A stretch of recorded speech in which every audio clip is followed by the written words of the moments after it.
So sir, magkano ba ngayon ang basic po na row houses per NHA standards? Magkano na po ba ngayon ang isa? Opo. Ang ang ating joint memo circular na aprobado ng DSUD saka ng DepDev o ng dating MEDA, ang socialized housing natin for subdivision is 850,000 per unit. Doon naman po sa vertical natin, umaabot ng hanggang 1.8 million. Ang per unit? Per unit po. Pag vertical o yung mga condominium type, up to 1.8. Yung mga house and lot po natin hanggang 850 per unit. Okay, raw po ito. 850,000 po. Opo, okay. 850,000. Yun ang Okay. maximum po. Opo, sige. So sir, again, magkano ang budget nyo for this year at ang proposed budget nyo for next year para po sa pabahay mismo, ha? Hindi po itong mga pag-ibig na mga programa po ninyo. Okay, yung shelter-wide, ibig sabihin ng shelter-wide, lahat ng mga government agencies related sa housing, ang budget inallocate po this year sa amin ay 6.5 million. Billion. Kasama na po yung NHA, Billion, sir. Billion. Billion. Billion, sir. Okay. Billion. Opo. Okay. Okay. So, 6.5 billion. Next year po, bumaba po yung inallocate sa amin na 5.5 from the 6.5.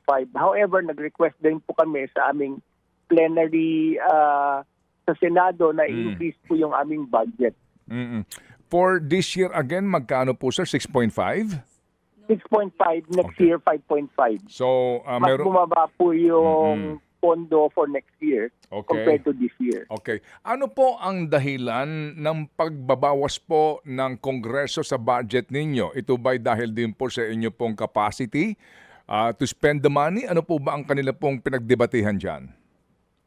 Yeah, there are several reasons, including yung pag-construct natin, yung delivery, yung timetable. Tapos in-adjust din po kasi ngayon ginagawa na natin yung multi-year budgeting.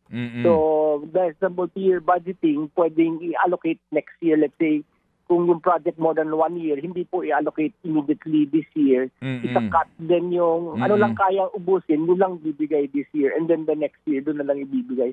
This is for fiscal management para ma-maximize yung use ng pondo. Opo. Pero sir, sa totoo lang ho ba, kaya ho ba ninyo na ang NHA mismo makapagtayo po ng mabilis ng mga pabahay na dekalidad sa halagang 850,000, basic po, no, na mga row houses para po sa mga nakatira sa mga danger zone?